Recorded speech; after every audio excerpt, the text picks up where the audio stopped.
Ini yang tim sukses. Ada tim sukses di sini? Ada tim sukses. Jangan disuruh bikin baleho 5 hilang 2. Disuruh bikin baleho 10 hilang 5. Pergi meras kiri kanan, siapa? 1 kecamatan aman suara. Tapi ada proposal ini, Pak. Ini yang kasih stres caleg. Siapkan dah, mau petunjuk, siapa? Apa petunjuk kerja saya? Operasionalkan dah.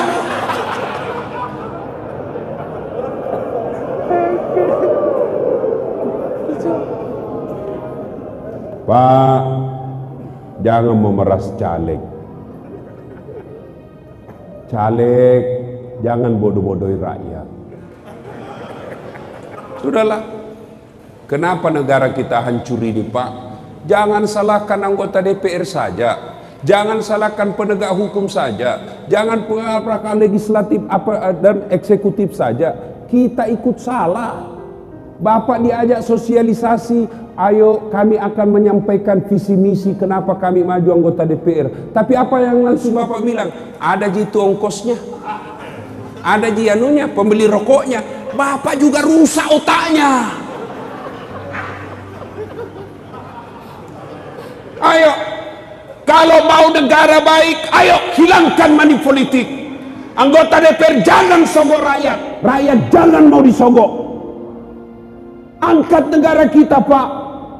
Tidak usah demo kiri kanan, tidak usah protes kiri kanan. Mulai dari diri sendiri. Abdi binafsi, mulailah dari diri kita.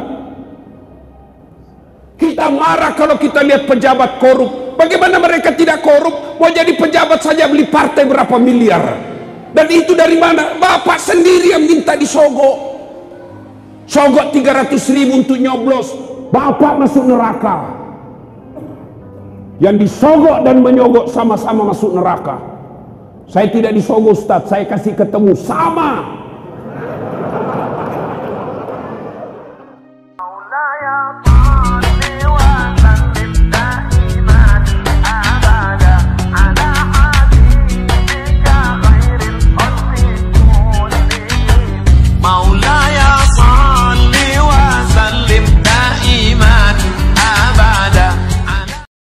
Ibu bapak, saudara-saudara sekalian teristimewa yang kita hormati, tamu spesial kita hari ini Bapak Bupati Luk Banggai, Bapak Kajati, insya Allah mudah-mudahan jadi Kajari, Bapak Kajari Kabupaten Banggai, Bapak Kapolres bertas seluruh jajaran, Ketua Pengadilan dan Ketua DPRD Kabupaten Banggai yang menjadi contoh buat kita semua.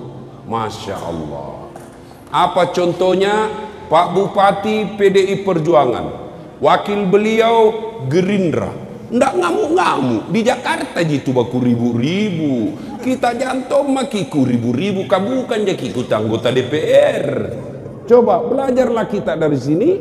Nah, kali ini kita tablik akbar, temanya memelihara ukhuwah, memelihara persaudaraan. Itu inti pembicaraan kita. Dua pembicara sebelumnya mengajarkan kepada kita untuk bersaudara, jangan berpecah belah. Dan persaudaraan itu biasanya selalu diawali dengan banyak teman. Ada yang punya korek? Siapa punya korek? Macis. Colok. Ayo, kasih saya pinjam. Berarti ada perokok di sini.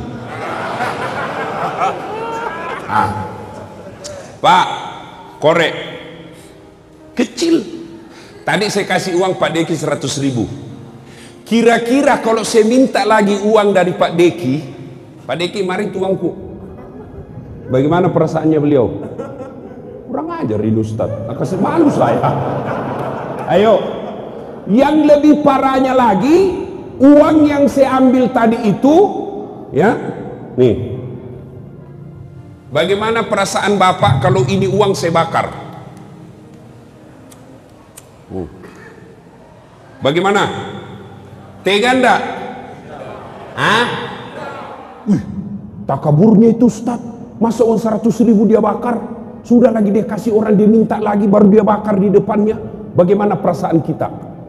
Hancur? Jengkel? Begitulah orang yang memutuskan silaturahmi. Rasulullah sallallahu alaihi wasallam bersabda, Tabi ambil kembali yang punya korek.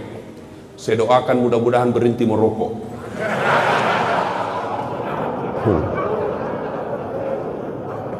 Itu orang perokok Pak, kayak orang belen-belen saya lihat. Coba lihat orang kalau merokok kayak dongok-dongok tuh.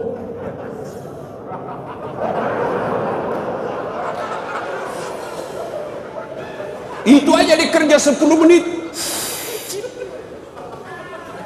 Sekali-kali isap kunyah. Masa uang 20.000 kau buang-buang? Baru kita itu yang tidak merokok Pak, di sampingnya perokok. Pas kita pulang biar celana dalam bau rokok juga Pak. Jadi Bapak kalau merokok jangan tularkan asapnya ke kami ini yang tidak merokok. Bagaimana caranya? Kau bawa kantong kresek, bawa ke kantong plastik, isap, sudah simpan di dalam sini, jangan kau buang. Atau sekali bungkus kepalamu. Dah masalah itu. Jangan marah Pak ya, jangan marah ya. Saya doakan Bapak berhenti merokok, pembeli rokoknya kita pergi umroh sama-sama. Itu, amin. Nah, Ibu Bapak, kenapa saya kasih contoh tadi uang dibakar? Nah, Rasulullah bersabda, Sittatu asya'in tukhbitul amal.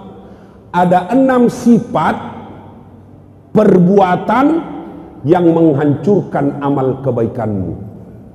Coba, dia makan kita punya kebaikan, dia hancurkan segala kebaikan-kebaikan kita. Ibarat kertas dengan api. Coba lihat itu tadi, begitu disulut api, sekejap habis itu kertas. Begitu juga orang yang punya sifat 6 ini, dia hancurkan amal-amalnya. Apa itu kata Nabi? Yang pertama, al-istighalu biuyubil khalq. Suka sekali cari jeleknya orang, nah lupa jeleknya dirinya sendiri. Nah, ini tukang gosip. Penyakitnya ibu-ibu di belakang. Apalagi kalau dia asrama, semua mau gosip. Lewat tetangganya langsung dia, ku tahu itu nak pakai jilbab, kenapa kak keriting rambutnya? Sudah, orang pakai jilbab dia celah Pak. Sudah, lewat lagi yang satu, ndak serasi kudungnya, iyo kayak umbul-umbul. Dua sudah dia celah, lewat lagi orang pakai gelang emas, palsu. Kenapa kau tahu? Melengke itu hitam-hitam di gelangnya. Lewat lagi yang satu pakai lipstik, palsu lipstiknya. Kenapa kau tahu? Melengke di giginya. Semua dia celah. Jangankan manusia biasa, Nabi saja dia celah. Menurut Anda, bagaimana pendapatmu tentang Nabi Yusuf? Dia celah juga itu Nabi Yusuf. Ya, sebenarnya baik, cuma sayang hampir tergoda sama Suleha. Nabi saja dia celah Pak. Bagaimana menurutmu Nabi Nuh? Nabi Nuh baik, beriman kepada Allah, tapi sayang anaknya kafir. Coba, semua coba dia celah Pak. Orang seperti ini habis amalnya. Maka kata Nabi, beruntung orang yang terlalu sibuk mencari dirinya sendiri, mencari kekurangan dan aib dirinya sendiri, sehingga tidak punya waktu untuk mencari kejelekan orang lain. Itu kita kan terlalu sibuk Pak, kejelekannya orang. Biasa ibu-ibu bertetangga. Pertama cerita sinetron. Sinetron dina cerita pertama Pak. Bagaimana menurutmu itu tadi malam sinetron? Jelek betul sifatnya itu suaminya, kasihannya, lama-lama, kok ribut, kenapa? Seperti tetangga tak. Langsung tetangga jadi korban. Langsung dia bilang, iyo, kasihan dia, setengah mati suaminya. Pergi pengajian kiri kanan, istrinya selingkuh. Coba, apa gunanya kita cerita seperti ini, Bu? Ibu-ibu saya tanya, ada ndak yang istri yang senang suaminya selingkuh? Ada? Jawab dulu Ibu, ada ndak? Majelis taklim yang baik, anggota Bayangkari yang baik, yang taat dalam agama, datang tetangganya bawa gosip, anu saya dengar anu. Innalillahi wa inna ilaihi na'udzubillah bin zalik. Kita berlindung kepada Allah dari keburukan seperti itu. Belum tentu suami tak lebih baik dari dia. Itu baru istri yang baik. Ini tidak Pak, baru iyo, saya tahu itu. Begitu memang. Padahal dia tidak tahu. Suka sekali codo, ikut campur. Barang siapa ibu-ibu yang suka ikut campur, maka nasibnya nanti di akhirat seperti tauge. Tahu tauge? Bapak-bapak tahu tauge? Coba lihat itu tauge. Suka ikut campur toh? Kita bikin pecel, ada ya. Gado-gado, ada. Soto Banjar, ada. Ikan doang, ada. Tahu isi, ada. Karena dia selalu ikut campur, maka Allah takdirkan seluruh tauge dari Sabang sampai Merauke tidak ada yang lurus, semua bengkok.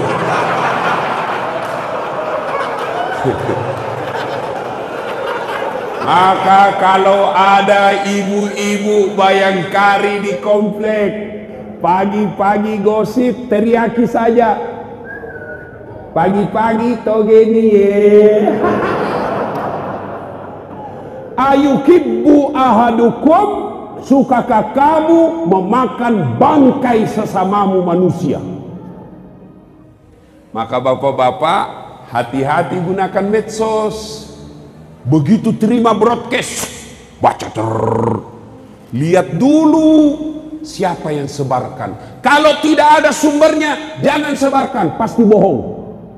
Sumber itu artinya portalnya, sumber informasinya, sumber linknya jelas. Misalnya Kompas, Detik.com atau Republika, itu berarti betul. Kalau dia cuma abal-abal, tidak jelas apa itu sumbernya, jangan. Nanti bapak sebarkan, sebarkan. Ada orang tersinggung, dilapor, masuk bapak penjara. Orang jadi anggota DPR, bapak masuk penjara. Pikir lihat. Ini yang tim sukses. Ada tim sukses di sini. Ada tim sukses. Kalau bapak jadi tim sukses, jadilah tim sukses seperti tim suksesnya Khadijah ketika ingin melamar Muhammad sallallahu alaihi wasallam. Namanya Nafisah. Jatuh cinta Khadijah kepada Nabi. Khadijah selalu sebut, baik ini pegawai tak Muhammad, jujur, disiplin, baik kinerjanya. Nafisah berkata, jatuh cinta ini bunda sama Nabi. Waktu itu Nabi Muhammad 25 tahun belum jadi Nabi. Akhirnya apa?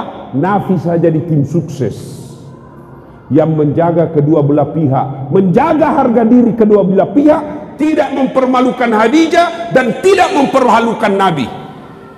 Dia datang kepada Muhammad. Muhammad, apa?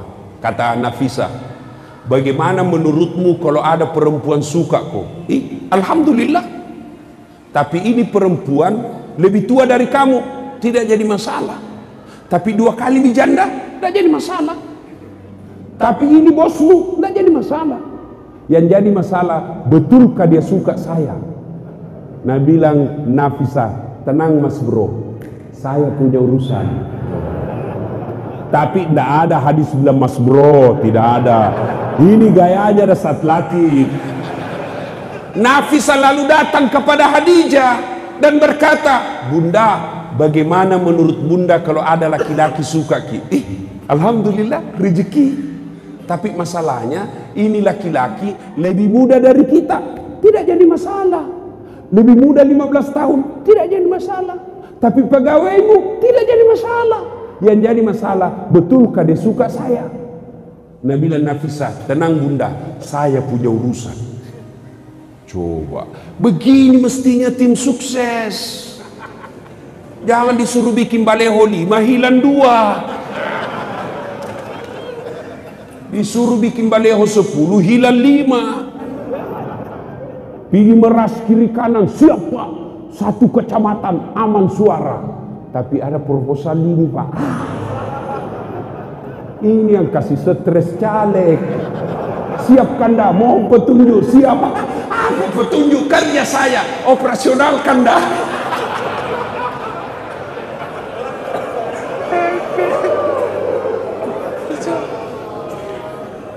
Pak, jangan memeras caleg. Caleg, jangan bodoh-bodohi rakyat. Sudahlah. Kenapa negara kita hancur ini Pak? Jangan salahkan anggota DPR saja. Jangan salahkan penegak hukum saja. Jangan perangkat legislatif dan eksekutif saja. Kita ikut salah. Bapak diajak sosialisasi, ayo kami akan menyampaikan visi misi kenapa kami maju anggota DPR. Tapi apa yang langsung Bapak bilang? Ada jitu ongkosnya, ada jianunya, pembeli rokoknya. Bapak juga rusak otaknya. Ayo, kalau mau negara baik, ayo hilangkan money politik. Anggota DPR jangan sogok rakyat, rakyat jangan mau disogok. Angkat negara kita Pak. Tidak usah demo kiri kanan, tidak usah protes kiri kanan. Mulai dari diri sendiri. Abdi binafsi, mulailah dari diri kita. Kita marah kalau kita lihat pejabat korup. Bagaimana mereka tidak korup? Mau jadi pejabat saja beli partai berapa miliar. Dan itu dari mana? Bapak sendiri yang minta disogok. Sogok 300.000 untuk nyoblos. Bapak masuk neraka. Yang disogok dan menyogok sama-sama masuk neraka. Saya tidak disogok Ustaz, saya kasih ketemu sama.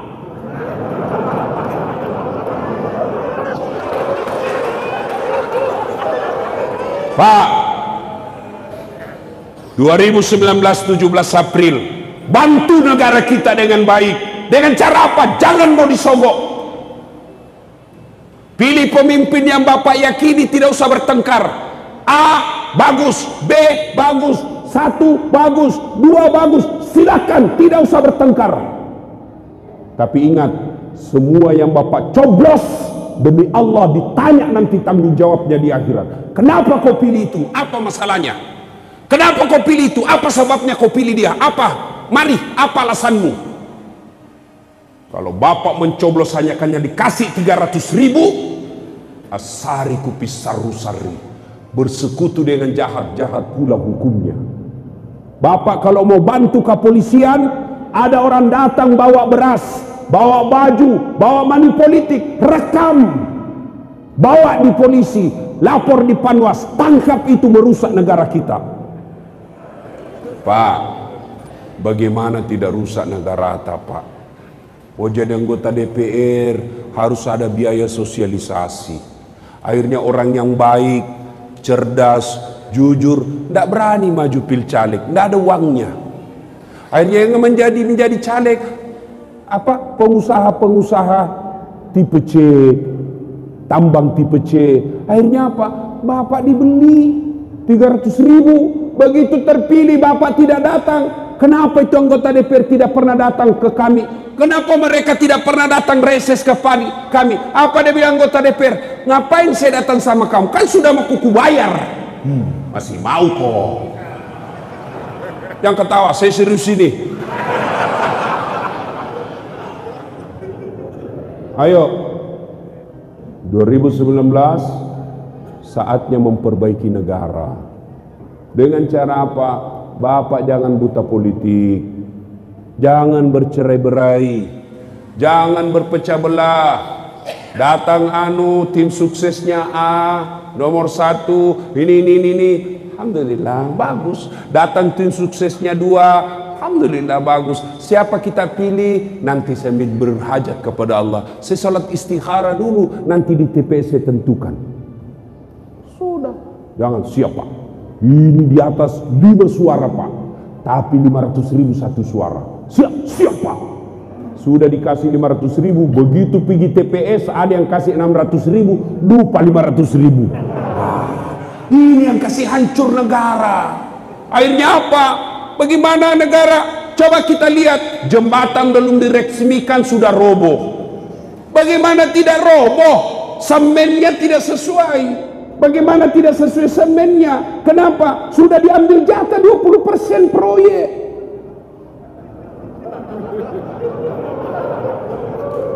Bagaimana tidak keluar 20%? Sudah habis waktu sosialisasi. Maka kita juga ikut berpartisipasi merusak negara kita. Ibu kalau ada masalah, ibu sholat enggak? Hah, pencitraan. Yo, biasanya ibu-ibu kalau ada masalahnya bukannya ngambil wudhu, ngambil handphone, curhat di Facebook, curhat di WhatsApp. Tidak kusangka kau begitu, Pret. Ayo, Bu, ketika ada masalah, ibu jangan update status. Gimana caranya, Ustaz? Ambil wudhu, sholat, namanya sholat hajat. Selesai sholat hajat, ibu berdoa, ya Allah, jauh aku merantau dari Sulawesi. Ya Allah, jauh aku merantau dari Jawa. Saya datang ke tempat ini ngikut suami saya, ya Allah. Ya Allah, sempurnakan, bahagiakan kami, ya Allah. Perbaiki ekonomi kami, ya Allah, supaya kami bisa merasakan nikmatnya ke tanah suci. Saya tidak tahu berdoa, Ustaz. Ibu berdoa itu bukan menghafal bahasa Arab, Bu. Berdoa itu bahasa Bugisnya mapaletu, bahasa Indonesianya curhat. Di mana curhatnya? Dalam doa. Maka ibu ketika ada masalah, ibu curhat dalam doa. Ya, tidak harus bahasa Arab. Daripada ibu pakai bahasa Arab, bingung malaikat. Apa maksudnya ini, ibu? Lain di bibir, lain di hati. Bu, ibu, mau saya ajarkan ibu doa murah rezeki. Mau? Mau ibu? Dengar, ikut bareng-bareng, Bu. Doa memudahkan rezeki. Ayo. Ayo, bismillahirrahmanirrahim. Allahumma barik lana bima razaqtana wa qina azaban nar. Masa doa itu doa makan, ya, ya. Nah, inilah kalau kita bahasa Arab tidak ngerti, makanya berdoa tidak harus bahasa Arab. Ada masalah, ibu, perbaiki sholat. Apa resepnya? Salah satu cara saya lihat ibu saya yang spesial, setiap beliau mau sholat pasti ganti baju. Ada baju dia ganti, dia gantung dekat tempat sholatnya. Bahkan ada yang khusus untuk ikat rambutnya, disimpan. Saya perhatikan luar biasa ibu saya ini. Setiap mau menghadap Allah, pasti dia ganti bajunya yang bersih. Biasanya kita ibu-ibu di rumah, itu juga bajunya pergi pasar, itu bajunya dipakai ke toilet, itu bajunya pakai mencuci, dipakai bertetangga, dipakai tidur, dipakainya lagi sholat. Ayo, bahkan ada yang tanya banyak, Ustaz, boleh enggak sholat tidak pakai BH? Kenapa enggak pakai BH, Ustaz? Panas. Ya boleh, tapi tidak beradab. Ibu ketemu Pak Wali Kota, tapi tidak pakai BH. Iya Pak Wali Kota, mohon maaf Pak Wali. Beleng-beleng. Ayo.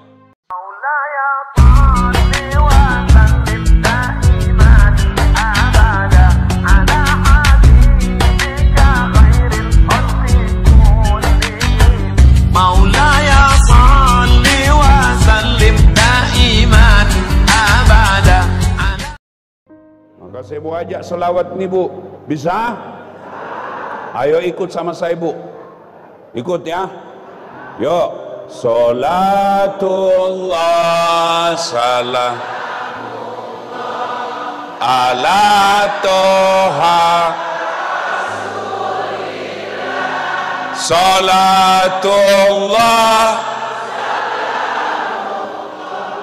ala Yasin.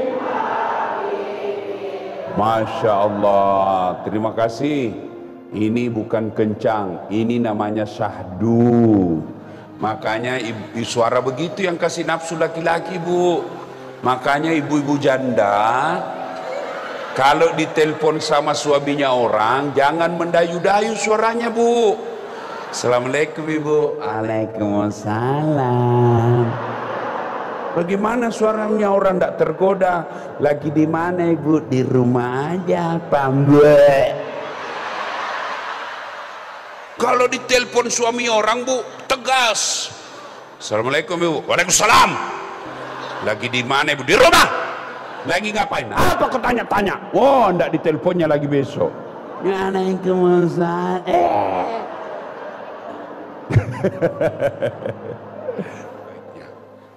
Nah, suatu kali Nabi didatangi ibu-ibu. Ini ibu-ibu unjuk rasa kalau bahasa sekarang. Majulah satu di antara mereka menyampaikan aspirasi. Ya Rasulullah, katanya Islam ini adil. Katanya Islam tidak membedakan laki dengan perempuan. Nabi berkata, iya memang begitu. Tapi ya Rasulullah, setelah kami pikir-pikir, lebih banyak pahala laki-laki daripada perempuan. Kok bisa kamu bilang begitu? Ya Rasulullah, laki-laki dianjurkan ke masjid berjamaah, kami tinggal di rumah. Laki-laki pergi perang medan jihad, bisa dapat jihad, mati, masuk ke surga. Kami ngurus anak di rumah. Ini laki-laki lebih banyak pahalanya ya Rasul.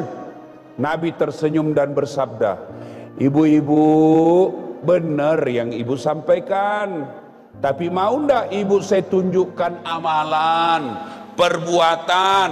Kalau ibu lakukan, maka ibu akan dirindukan oleh surga. Saya tanya ibu-ibu, mau ndak dirindukan surga ibu? Mau dirindukan surga? Masya Allah. Istri saya bilang gini Bu, jangankan dirindukan surga, dirindukan suamiku aja sudah senang.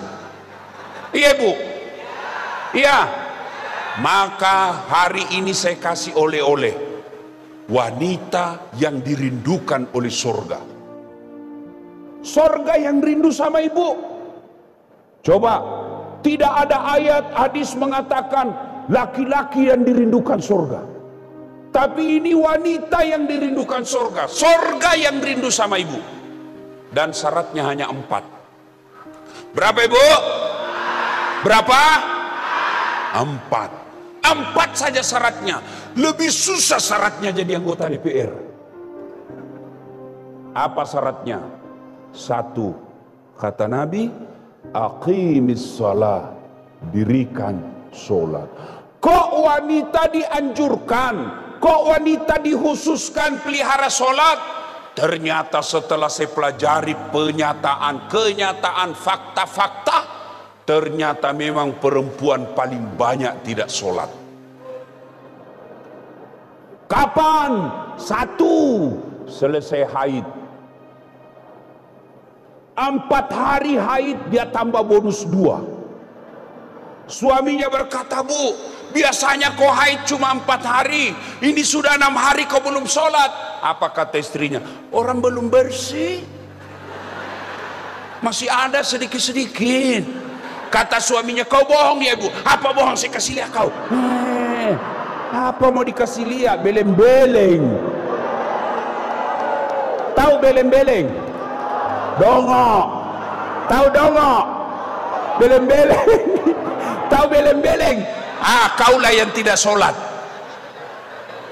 Ayo Bu dengar, kalau bersih hari keempat mulai sholat.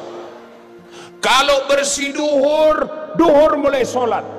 Misal nih ibu haid hari kelima, ternyata begitu, mohon maaf, masuk ke toilet, nggak ada lagi nih, maka duhur mulai sholat.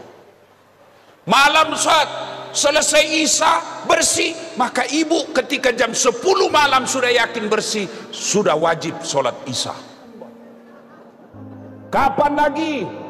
Nifas, selesai melahirkan. Ada yang berkata, Ustadz, katanya kalau nifas itu 40 hari. Tidak harus 40 hari. Kapan ibu bersih? Hari ke-20 bersih, 20 mulai sholat. Ternyata hari ke-70 baru bersih, ya 70 baru ibu sholat. Ada kira-kira yang sampai hari 70? Pret, bohong. Yuk, kapan lagi ibu-ibu banyak tidak sholat? Ada pengantin, mukanya kayak tembok, coklat, biru, abu-abu, krem. Hei, Bu, biar ibu dempul bagaimana muka, tetangga juga tahu ini tetangga saya. Ngapain didempul? Hei, mau pergi pengantin semua ada. Jilbab ini pakai, jilbab sakaratil maut, coklat, kuning, abu-abu, dikasih miring lagi sedikit. Ada juga yang saya kasih miring, saya lihat 17 pentulnya, 14 jepitannya, ada kayak pohon pula di belakangnya. La haula wala quwata illa billah. Pakai lagi rok sempit, bajunya juga sempit. Kata suaminya, buru-buru ibu, kita mau ini ketinggalan. Apa kata istrinya? Tunggu dulu pak.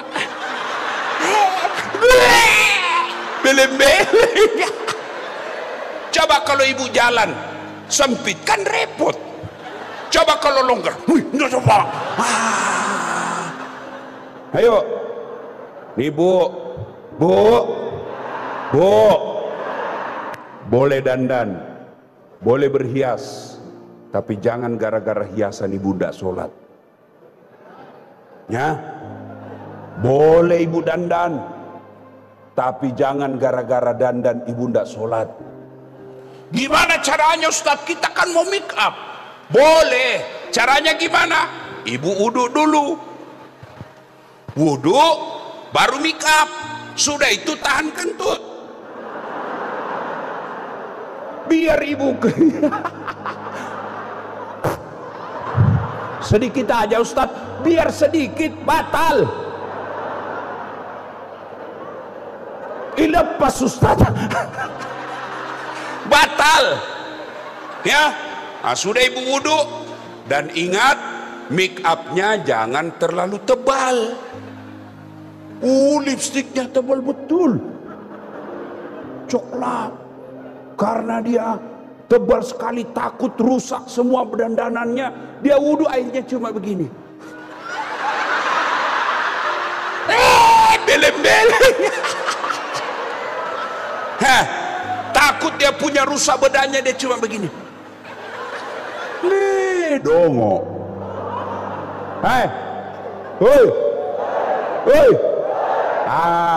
Bagaimana caranya Ustadz? Ibu wudhu dulu, sudah itu dandan seadanya. Ya. Bagaimana kalau jabat tangan Ustadz? Berbeda pendapat ulama. Syafi'i batal kalau bukan mahramnya bu, sama laki-lakinya orang, batal. Kalau tidak nafsu, Imam Ahmad bilang tidak batal. Makanya saya kalau mahasiswi saya di Unhas yang masih muda, cantik, mulus-mulus, saya tidak mau jabat tangan. Kenapa? Dia masih muda, saya juga masih muda. Dia cantik, saya kagak. Masa Ustadz nafsu sama mahasiswinya? Saya manusia biasa. Ayat tidak mengatakan la taqrabus zina illa Ustadz, jangan dekati zina kecuali Ustadz. Ustadz juga hancur kalau ketemu cewek cantik. Makanya saya kalau ketemu perempuan cukup begini saja. Tapi kalau ibu-ibu yang sudah muka-muka sakaratil maut, bagaimana contohnya ya? Seperti ibu ini, ibu, usia-usia yang sudah bau minyak gosok, saya jabat tangan lah, Bu. Nggak mungkin saya nafsu sama mama-mama. Masa saya nafsu? Anda tahulah kalau ibu yang nafsu sama saya. Ustadz, saya ini sudah 30 tahun merantau dari Jawa. Kok nggak bisa beli rumah, Ustadz? Saya dagang, bangkrut. Suami saya nge-grab bawa motor, dicuri lagi motornya, Ustadz. Anak saya kok bandel. Kok gitu ya, Ustadz? Saya tanya, ibu sholat apa enggak? Itu dia, Ustadz. Itu jawabannya. Bu, mau punya rumah, mau sehat, suami yang baik, anak soleh-solehah, resepnya perbaiki sholat. Ibu kalau ada masalah, ibu sholat enggak? Pencitraan. Yo, biasanya ibu-ibu kalau ada masalahnya bukannya ngambil wudhu, ngambil handphone, curhat di Facebook, curhat di WhatsApp. Tidak kusangka kau begitu, Pret. Ayo, Bu, ketika ada masalah, ibu jangan update status. Gimana caranya, Ustaz? Ambil wudhu, sholat, namanya sholat hajat. Selesai sholat hajat, ibu berdoa, ya Allah, jauh aku merantau dari Sulawesi, ya Allah, jauh aku merantau dari Jawa, saya datang ke tempat ini ngikut suami saya, ya Allah. Ya Allah, sempurnakan, bahagiakan kami, ya Allah. Perbaiki ekonomi kami, ya Allah, supaya kami bisa merasakan nikmatnya ke tanah suci. Saya tidak tahu berdoa, Ustaz. Ibu berdoa itu bukan menghafal bahasa Arab, Bu. Berdoa itu bahasa Bugisnya mapaletu, bahasa Indonesianya curhat. Di mana curhatnya? Dalam doa. Maka ibu ketika ada masalah, ibu curhat dalam doa. Ya, tidak harus bahasa Arab. Daripada ibu pakai bahasa Arab, bingung malaikat. Apa maksudnya ini, ibu? Lain di bibir, lain di hati. Bu, ibu, mau saya ajarkan ibu. Doa murah rezeki. Mau? Mau, ibu? Dengar, ikut bareng-bareng, Bu. Doa memudahkan rezeki. Ayo, bismillahirrahmanirrahim. Allahumma barik lana bima razaqtana wa qina azaban nar. Masa doa itu doa makan, ya. Inilah kalau kita bahasa Arab tidak ngerti. Makanya berdoa tidak harus bahasa Arab. Ada masalah, ibu, perbaiki sholat. Bu, usia ibu saya sekarang sudah 83 tahun. Sehat walafiat. Apa resepnya? Salah satu cara saya lihat ibu saya yang spesial, setiap beliau mau sholat pasti ganti baju. Ada baju dia ganti, dia gantung dekat tempat sholatnya, bahkan ada yang khusus untuk ikat rambutnya, disimpan. Saya perhatikan luar biasa ibu saya ini. Setiap mau menghadap Allah, pasti dia ganti bajunya yang bersih. Biasanya kita ibu-ibu di rumah itu juga bajunya pergi pasar, itu bajunya dipakai ke toilet, itu bajunya pakai mencuci, dipakai bertetangga, dipakai tidur, dipakainya lagi sholat. Ayo, bahkan ada yang tanya, Ustadz, boleh enggak sholat tidak pakai BH? Kenapa enggak pakai BH, Ustadz? Panas. Ya boleh, tapi tidak beradab. Ibu ketemu Pak Wali Kota, tapi tidak pakai BH. Iya Pak Wali Kota. Mohon maaf Pak Wali. Beleng-beleng. Ayo. Nah, maka ibu-ibu ada masalah perbaiki sholat. Ada ndak yang tidak ada masalahnya di sini? Bu-ibu, ada ndak di sini tidak ada masalahnya? Oh, ini muka-muka penuh masalah ini. Yo, dulu masalah ibu mau nikah, dapat jodoh, selesai masalah, mau punya rumah. Punya rumah selesai masalah, bayar cicilannya. Sudah lunas selesai, tiba-tiba suami kawin lagi. Yo, dulu Bunda Eva apa masalahnya? Mau jadi anggota DPR. Sudah jadi anggota DPR selesai, mau 2 periode. Sudah 2 periode selesai masalah, mau jadi wali kota. Ayo. Tidak ada orang tidak ada masalah. Semua orang punya masalah. Allah tidak mengatakan, Bunda Eva kalau ada masalah jadi profesor dulu. Tidak. Bunda Eva kalau ada masalah jadi gubernur dulu. Tidak. Al-Quran cuma mengatakan, Ista'inu bis-sabri wassalah. Sabar, perbaiki solatmu, saya yang selesaikan masalahmu. Maka ibu-ibu ketika ada masalah, anak nakal, suami tidak nurut, ekonomi susah, pekerjaan repot, rumah tangga berantakan, maka yang pertama ibu tanya, gimana sholat saya? Bu-ibu, demi Allah, tidak ada orang sengsara hidupnya kalau sempurna sholatnya. Tuhan apa yang membuat hidup susah orang yang rajin sholat? Kita susah hidup karena ibu tidak sholat. Ada pengantin tidak sholat, ada arisan tidak sholat, ada pesta rakyat tidak sholat. Gimana hidup kita mau bahagia? Maka ketika ibu punya masalah, sempurnakan sholat. Saya sholat Ustadz, betul ibu sholat tapi main-main. Allah.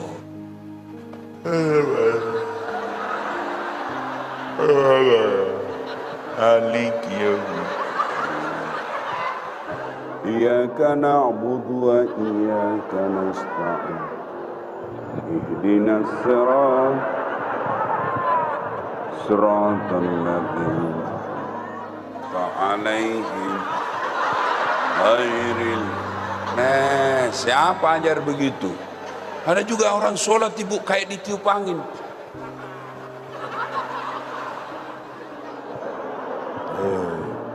Ada juga yang sholat Allah.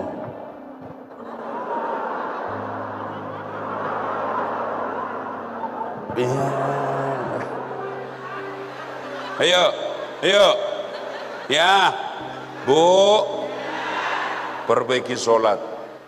Allah yang selesaikan masalah ibu.